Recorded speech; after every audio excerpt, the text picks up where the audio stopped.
जय हिंद, जय भारत। दोस्तों, क्या आप बता सकते हैं कि वल्लभ भाई पटेल को सरदार का टाइटल किसने दिया? वल्लभ भाई ने ऐसा क्या किया था जो ये टाइटल उन्हें मिला? अभी 31 अक्टूबर को हमने उनकी 150वीं जयंती मनाई। सारे देश ने बड़े उल्लास के साथ मनाई। विशेष रूप से स्टैच्यू ऑफ यूनिटी पे गुजरात में तो बड़ा भव्य कार्यक्रम हुआ। वैसे 31 अक्टूबर उनका असली जन्मदिन नहीं है। असली जन्मदिन तो किसी को पता ही नहीं है। स्वयं सरदार पटेल ने बताया कि जब वो 10वीं के एग्जाम के लिए फॉर्म भर रहे थे तो उनसे उनका जन्मदिन पूछा गया। उन्होंने 31 अक्टूबर 1875 बता दिया, फिर वही उनका जन्मदिन हो गया। सरदार पटेल ने इस देश के लिए जो किया उसकी मिसाल ढूंढे से नहीं मिलती। पर जो कार्य सबसे पहले याद आता है वो है 565 रियासतों का भारत में विलय। पर ऐसा नहीं है कि उन्होंने यही किया था। आज हम उस कार्य की बात करेंगे जिसने उन्हें सरदार बना दिया। तो आज जानेंगे क्या किया था वल्लभ भाई ने कि वो हमेशा हमेशा के लिए सरदार हो गए। और ये कहानी शुरू होती है वर्ष 1928 के शुरू में। गुजरात में सूरत से कोई 35-40 किलोमीटर पूर्व में एक गांव है बारदोली। उस दौर में बारदोली एक तालुका था। 137 गांव का एक प्रशासनिक समूह, एक ब्लॉक था। कुल 222 वर्ग मील का क्षेत्र था और 87,000 कुल जनसंख्या थी। और बारदोली तालुका को हम दो हिस्सों में अगर बांटें, पूर्वी हिस्सा पथरीला था, कम उपजाऊ था। पश्चिमी हिस्सा वो बहुत उपजाऊ था। कपास, धान, ज्वार की खूब खेती होती थी, फल भी पैदा होते थे। और बारदोली तालुका से बहुत सारे लोग पूर्वी अफ्रीका और दक्षिण अफ्रीका में जाकर काम कर रहे थे। तो वहाँ से जो रुपए वो भेजते थे भारत में, उससे कईयों ने पक्के घर बना लिए थे। और शायद यही अंग्रेज सरकार से बर्दाश्त ना हुआ। वर्ष 1928 के शुरू में सरकार ने कृषि भूमि पर लगने वाला लगान सीधा 22% बढ़ा दिया, जो अपने आप में बहुत बड़ा इंक्रीज था। और इतना ही नहीं, एक और काम भी किया। जैसा मैंने पहले बताया कि कुछ एरिया ऐसा था जहां जमीन पथरीली थी, कम उपजाऊ थी, उस पर पहले से लगान का रेट कम था। और जहां उपजाऊ थी वहां लगान का रेट ज्यादा था। कम का मतलब ये नहीं कि वो सच में कम था, जितनी वहां पर पैदावार होती उसके लिहाज से तो वो पहले ही बहुत ज्यादा था। अब अंग्रेजों ने क्या किया, 23 ऐसे गांव जिन पर पहले टैक्स का रेट कम था, उनको पहले तो उठा के हाई टैक्स की ब्रैकेट में रख दिया और फिर सभी पर 22% बढ़ा दिया। यानी इनके ऊपर तो दोहरी मार पड़ी। तो पूरे तालुका में किसानों में बड़ा भारी रोष था। वो इसके विरुद्ध संघर्ष करना चाहते थे, लड़ना चाहते थे। पर प्रश्न ये था कि इस लड़ाई का नेतृत्व कौन करे। एक ऐसा सेनानायक चाहिए जो उनकी लड़ाई को निर्णायक मोड़ तक ले जा सके, उनके जोश को होश के पहरेदारी में जीत तक ले जा सके। और ये तलाश समाप्त हुई वल्लभ भाई पटेल पर। असल में वल्लभ भाई पटेल ने इस घटना से 4 साल पहले यानी कि 1924 में एक और किसानों के आंदोलन का सफलतापूर्वक नेतृत्व किया था। और यह हुआ था बोरसाड में। दोस्तों, बोरसाड भी गुजरात में एक तालुका ही था। वहां पे उन दिनों डाकुओं का आतंक था और 2 डाकू विशेष रूप से, एक बाबर देवा और एक अली, इन 2 का वहां बड़ा आतंक था। पुलिस इनके साथ मिली हुई थी। ये लूटते थे लोगों को, हत्या करते थे और पुलिस उसमें हिस्सा बांटती थी। और उल्टा इल्जाम लोगों पे लगाया जाता था कि लोग इनके बारे में सूचना नहीं देते, लोग इनकी मदद करते हैं, इनको छिपाते हैं। तो जो पुलिस करप्ट थी, मिली हुई थी उन डाकुओं के साथ, वो इल्जाम आम नागरिकों पर लगाती थी। और सरकार ने फिर ऐसा निर्णय लिया कि एक प्यूनिटिव टैक्स लगा दिया कि हमको यहां पर एक्स्ट्रा पुलिस तैनात करनी होगी इन डाकुओं को पकड़ने के लिए, और इसके लिए तो आपको एक्स्ट्रा टैक्स देना पड़ेगा। कुल 2,40,000 रुपया। उस जमाने में छोटी रकम नहीं थी, बड़ी रकम होती है उस समय की देखें तो। तो 2,40,000 रुपया प्यूनिटिव टैक्स लगाकर लोगों से वसूल किया था, जो काम सरकार का था। अब आज सोचिए यदि ऐसा हो, आज किसी इलाके में ये अंडरवर्ल्ड और दुनिया भर के माफिया, कहीं इनका अगर प्रभुत्व प्रभाव कहीं एरिया में बढ़ जाए और सरकार उस एरिया पर एक्स्ट्रा टैक्स लगा दे, एक तो वो लोग मार झेल रहे हैं उन दुष्टों की, और ऊपर से उन्हीं पर आप एक्स्ट्रा टैक्स भी लगा रहे हैं। ये अंग्रेजों ने किया बोरसाड में। तब वल्लभ भाई पटेल ने जांच की उस पूरे की मामला है क्या, और वो आंदोलन उन्होंने किया और सरकार को झुकना पड़ा था और वो 2,40,000 रुपया लौटाना पड़ा था लोगों को। तो वल्लभ भाई पटेल की ये छवि थी कि यदि उन्होंने नेतृत्व संभाल लिया तो विजय हमारी होगी, और ऐसा सोच के अब बारदोली के किसानों ने वल्लभ भाई पटेल से संपर्क किया। वल्लभ भाई पटेल उन दिनों अहमदाबाद म्युनिसिपल कॉरपोरेशन के अध्यक्ष हुआ करते थे और वो गुजरात प्रांतीय कांग्रेस कमेटी के भी अध्यक्ष थे, बहुत व्यस्त थे। और जुलाई 1927 के अंतिम सप्ताह में गुजरात में बड़ी भारी बारिश हुई थी, भयंकर नुकसान हुआ था जान माल का।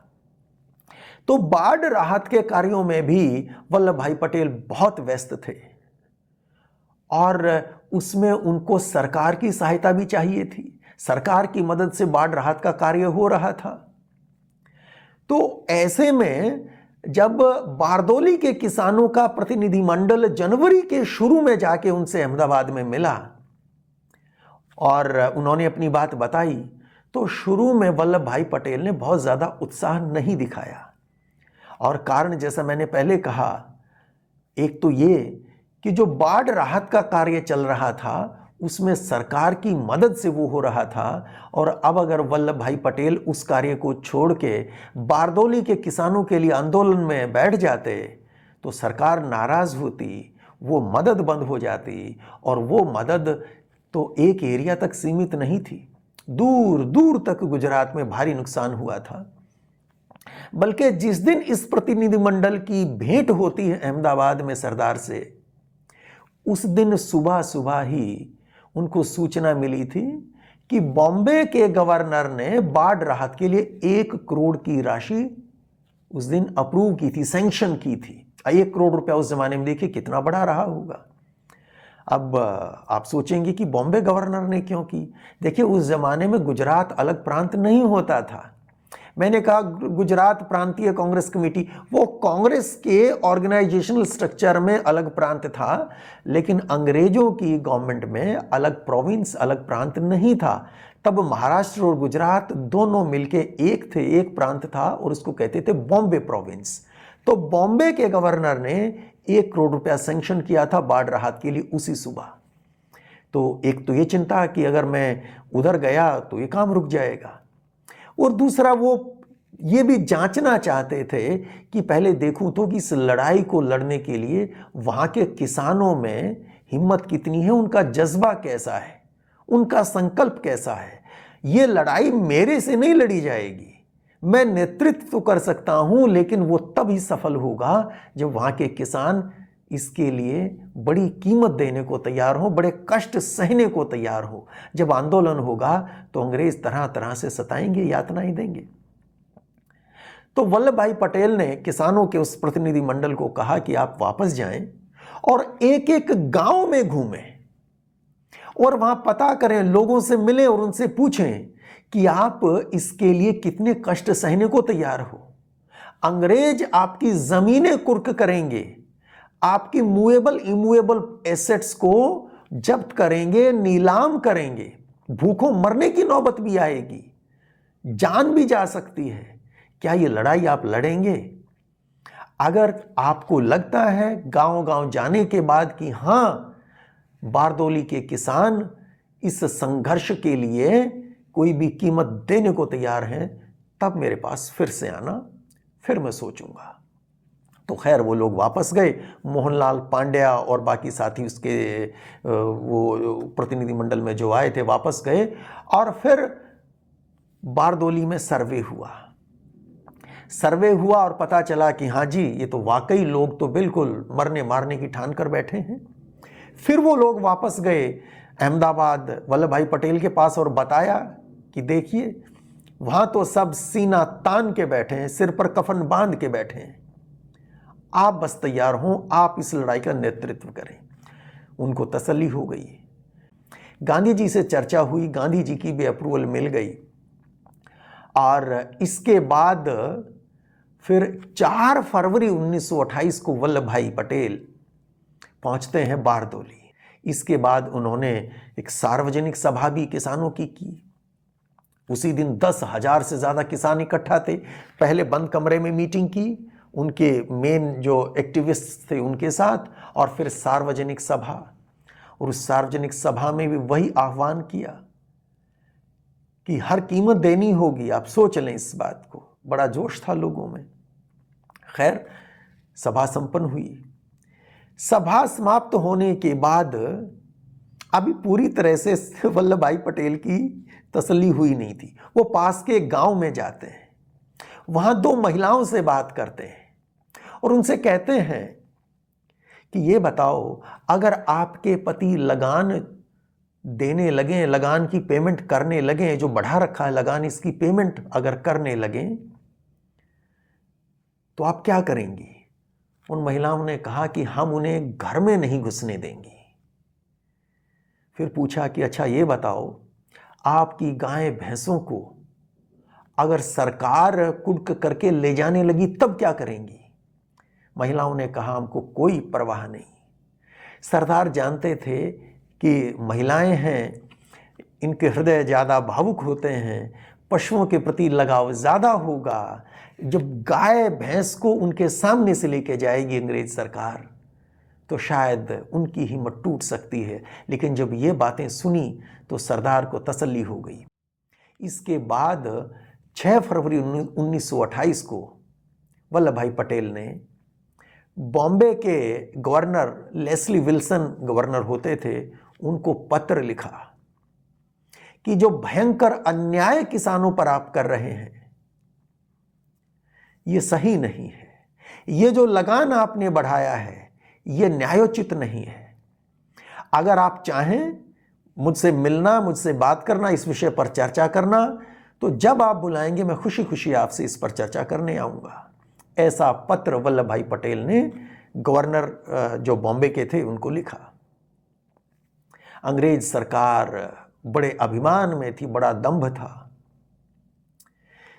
एक सेंटेंस का उत्तर आया और वो भी गवर्नर ने नहीं लिखा था, गवर्नर के पीए ने लिखा कि आपका पत्र राजस्व विभाग को विचारार्थ और निष्पादन के लिए भेज दिया गया है। That's it. कि रेवेन्यू डिपार्टमेंट को भेज दिया आपका लेटर, वो अब इसको देखेंगे क्या इस पे करना है क्या नहीं करना है। 17 फरवरी को एक लेटर भी आया वल्लभ भाई पटेल के पास, जो रेवेन्यू सेक्रेटरी थे, राजस्व सचिव थे बॉम्बे प्रांत के, आई थिंक JW स्मिथ नाम था उनका। तो स्मिथ का पत्र आता है और उसमें कहा गया कि सरकार ने आपके पत्र पर विचार कर लिया है, ना तो इसके ऊपर पुनर्विचार होगा इस बढ़े हुए लगान पर, ना कम होगा, ना किसी प्रकार की छूट दी जाएगी। और बारदोली के किसान स्वयं या बाहरी लोगों के उकसावे से यदि बढ़े लगान की अदायगी नहीं करते हैं तो सरकार सख्त से सख्त कार्रवाई करेगी। ये पत्र जब वल्लभ भाई पटेल को मिला तो उन्होंने 21 फरवरी को इसका उत्तर भेजा। बड़ा मजेदार उत्तर है वल्लभ भाई पटेल का। उन्होंने लिखा कि मुझे और मेरे सहयोगियों को आपने अपने पत्र में बाहरी व्यक्ति बताया है। आप शायद इस बात पर गौर करना भूल गए कि जिस सरकार का प्रतिनिधित्व आप कर रहे हैं उस सरकार के अधिकतर व्यक्ति, उस सरकार को चलाने वाले अधिकतर व्यक्ति सच में बाहरी हैं। जहां तक मेरा प्रश्न है, बारदोली से मेरा उतना ही अटूट संबंध है, गहरा संबंध है, जितना भारत के किसी भी भाग से। पत्र उन्होंने भेज दिया। इसके बाद अंग्रेजों ने, चूंकि किसानों ने टैक्स लगान तो दिया नहीं, तो फिर उन्होंने अपना डराना धमकाना कुर्की शुरू किया। और देखिए किसान थे कौन। जैसा मैंने बताया कुल आबादी 87,000, उनमें से 17,000 किसान थे। वो किसान जो भूमि के मालिक भी थे, वो चाहे थोड़ी जमीन थी ज्यादा थी, उसके मालिक थे।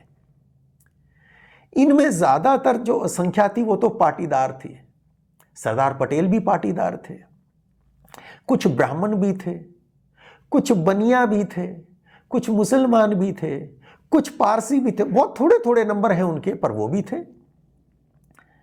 तो अंग्रेज सरकार ने देखा कि इनमें ये जो बनिया है ना, इनके स्टेक्स ज्यादा हैं, पहले इनको नोटिस देते हैं।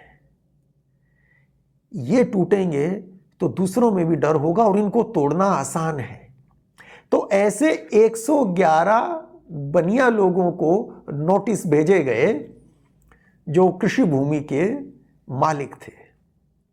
अब नोटिस मिले और बेचारों में स्वाभाविक सी बात थी, घबराहट होनी थी। लेकिन जिस तरह से बारदोली के वो सभी किसान, वो किसी भी जाति के थे, किसी मजहब के मानने वाले थे, जिस ढंग से वो संगठित थे, आसान नहीं था उस एकता को तोड़ना।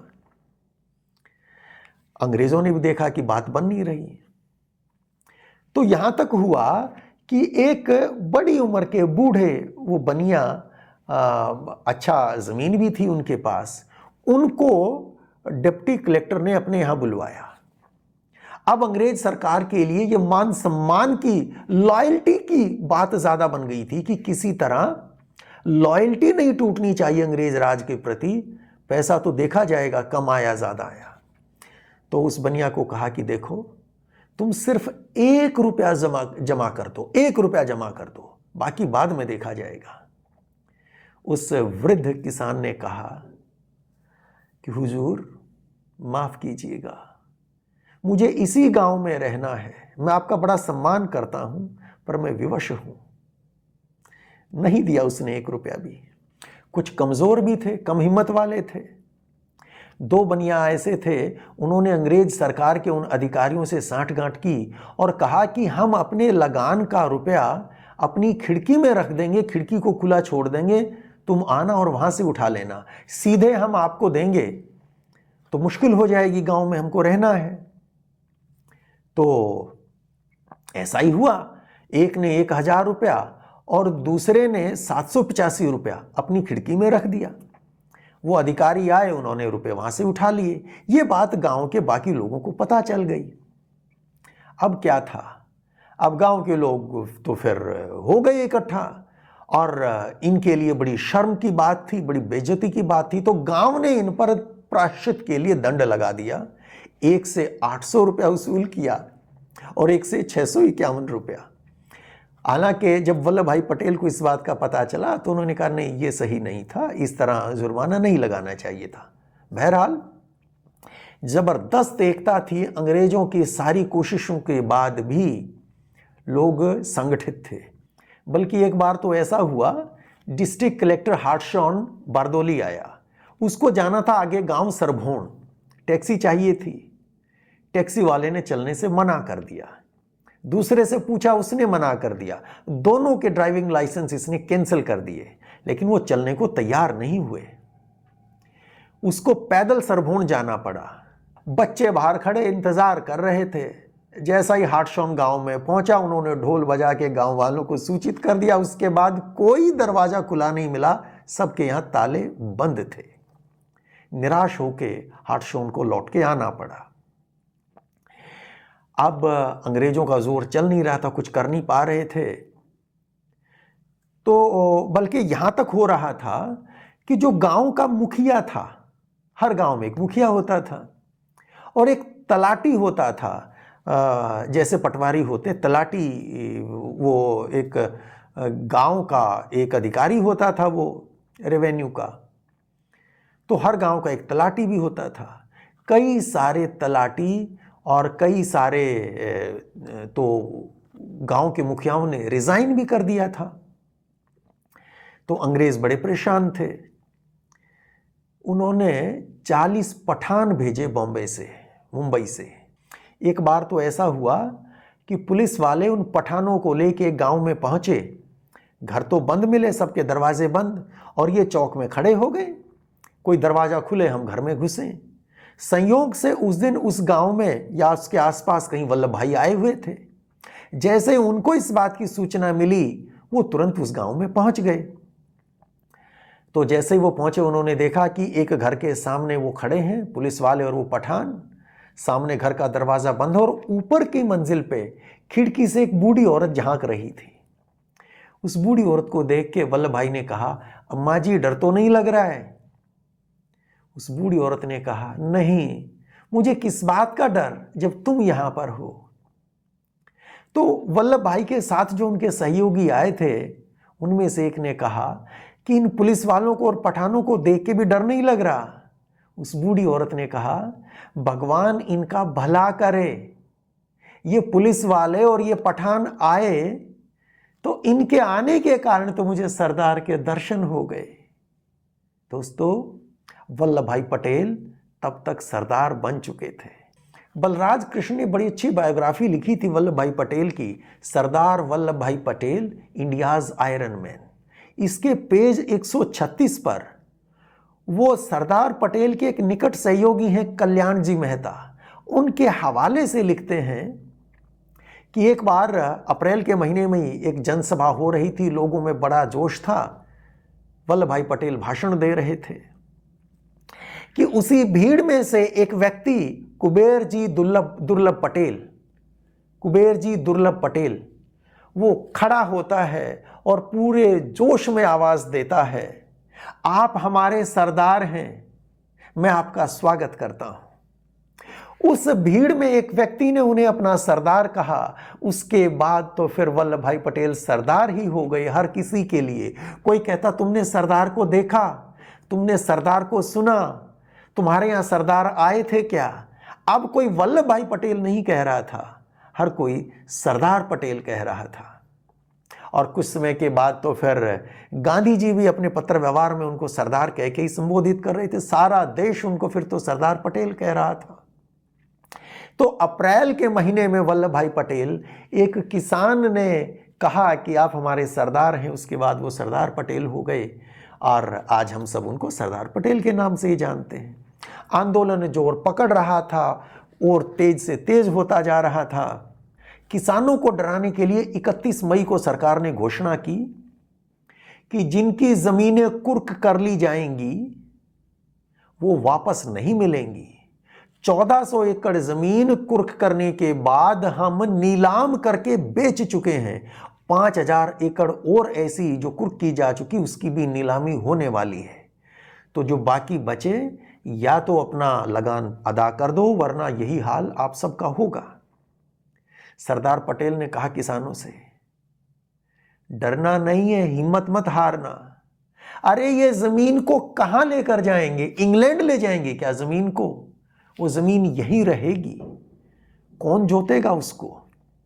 इनके पास एक मुखिया और एक तलाटी है, और वो भी सब जगह नहीं, कहीं कहीं, और बाकी सारा गांव एक तरफ खड़ा है।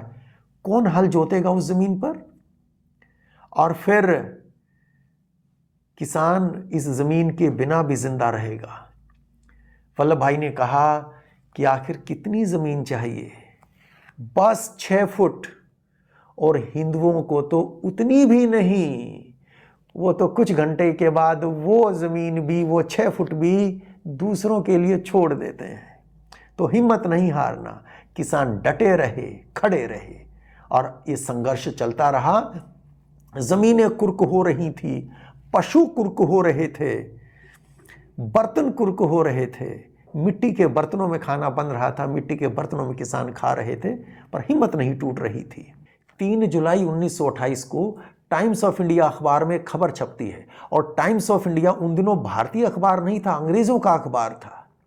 उसमें खबर छपती है कि 80 मुखिया और 19 तलाटी रिजाइन कर चुके हैं अब तक। कुल 137 गांव थे उस तालुका में, जिनमें से 80 गांव के मुखियाओं ने रिजाइन कर दिया था। आंदोलन कहां जा रहा होगा अनुमान लगा लीजिए। और अखबार ने वल्लभ भाई पटेल को, सरदार पटेल को, लेनिन ऑफ बारदोली लिखा। बारदोली के लेनिन, हम उनको लौह पुरुष और सरदार के नाम से जानते हैं। अंग्रेजों ने उन्हें लेनिन ऑफ बारदोली कहा था। अंग्रेजों की हिम्मत टूट रही थी। इसके बाद 18 जुलाई को सूरत में बॉम्बे के गवर्नर से मीटिंग होती है वल्लभ भाई पटेल की। पहले वल्लभ भाई पटेल कह रहे थे कि मैं आ जाऊंगा मीटिंग के लिए, अब अंग्रेज कह रहे थे कि हम आते हैं। तो सूरत में मीटिंग हुई, पर मीटिंग बेनतीजा रही। जो शर्तें लगा रहे थे अंग्रेज वो मंजूर नहीं थी सरदार पटेल को। उसमें गवर्नर ने क्या प्रस्ताव दिए थे? एक, कि हम सभी बंदियों को रिहा कर देंगे। दूसरा, जितने मुखिया या तलाटियों ने रिजाइन किया है हम उन सबको वापस ले लेंगे। तीसरा, जितनी जमीनें हमने कुर्क की पर अभी नीलाम नहीं हुई हैं, हमारे पास हैं, वो भी हम वापस लौटा देंगे। चौथा, जो लगान बढ़ाया गया है हम इस पर इंडिपेंडेंट कमेटी बना के बैठा के जांच कराएंगे, इस पर हम पुनर्विचार करेंगे। पर 2 शर्त हैं हमारी। एक ये कि किसान अभी बढ़ा हुआ लगान जमा कर दें और फिर उस कमेटी की रिकमेंडेशन के अकॉर्डिंग जैसा आएगा हम उतना रिटर्न कर देंगे। दूसरी चीज ये, जिस जमीन को हम नीलाम कर चुके, अब उसके नए मालिक बन चुके, उसके लिए हम कुछ नहीं कर सकते। सरदार ने वो शर्तें मना कर दी थी। तो अब बात तो बिगड़ रही थी। और फिर 6 अगस्त को पुणे में सरदार की मीटिंग होती है। अब गवर्नर के साथ नहीं हुई, बल्कि गवर्नर की ओर से बॉम्बे के जो रेवेन्यू मेंबर, फाइनेंस मेंबर होते थे सर चुन्नीलाल मेहता, उनके साथ मीटिंग हुई। और चुन्नीलाल मेहता ने कहा कि ठीक है, हम आपकी ये बात भी मान लेते हैं कि जो जमीन हम नीलाम कर चुके हैं, आज किसी और ने खरीद ली, हम वो उनसे वापस खरीदेंगे, हम मनाएंगे उनको, उनसे हम वो ज़मीनें वापस लेंगे और वो ज़मीनें भी हम किसानों को लौटा देंगे। पर प्लीज़ आप पहले वो बढ़ा हुआ लगान जमा करवा दो। सरदार नहीं माने इस बात के लिए फिर से। तो अब हुआ ये कि सरदार के बड़े भाई थे विट्ठल भाई पटेल, जो सेंट्रल लेजिस्लेटिव असेंबली के अध्यक्ष थे उन दिनों। उनके एक मित्र थे, तो उन मित्र ने कहा कि ठीक है वो पैसे मैं जमा करवा देता हूँ। सरदार इसके लिए भी तैयार नहीं। खैर कुछ मित्रों ने फिर सरदार को समझाया कि देखिए किसानों से तो कोई पैसा जमा नहीं करवाया जा रहा, ना आप जमा करवा रहे हैं ना किसान दे रहे हैं, हर बात पे जिद नहीं किया करते। सरदार डेमोक्रेटिक व्यक्ति थे, मित्रों की सलाह अब उन्होंने मान ली। तो अब अंग्रेजों ने वो कमेटी बनाई। 2 उसके मेंबर थे, दोनों अंग्रेज थे, पर वो ठीक थे लोग। उन्होंने उसको रिव्यू किया और रिव्यू करके उन्होंने जो दिया फिर रिकमेंडेशन, उन्होंने कहा 22% ज़्यादा है, 7% सिर्फ आप बढ़ा सकते हैं। बल्कि कुछ तो रिकॉर्ड्स, कुछ बुक्स में जब हम देखते हैं ये 7%, मैंने कहा ये राजमोहन गांधी, जो गांधी जी के, महात्मा गांधी के पोते हैं, उन्होंने भी एक बड़ी अच्छी पुस्तक लिखी है पटेल अ लाइफ, उसमें वो कहते हैं 7% उन्होंने रिकमेंड किया। कुछ और अकाउंट्स हैं इसको 6.3%, कोई 5.7% भी कहता है। बहरहाल जो भी हो 6-7%, उसके ऊपर अब अंग्रेज आ गए। और इसके बाद सरदार ने किसानों से कहा कि ठीक है तुम जो ओल्ड रेट है उससे जमा कर दो। तो ओल्ड रेट से किसानों ने जमा कर दिया, उनको सबको अपनी ज़मीनें वापस मिल गई। और अंग्रेज सरकार को बारदोली के किसानों ने सरदार वल्लभ भाई पटेल के नेतृत्व में उस ब्रिटिश माइटी एम्पायर को उन्होंने झुका दिया। ये जानकारी आपको कैसी लगी कमेंट बॉक्स में लिख के ज़रूर बताइएगा। आज के लिए इतना ही। जय हिंद, जय भारत।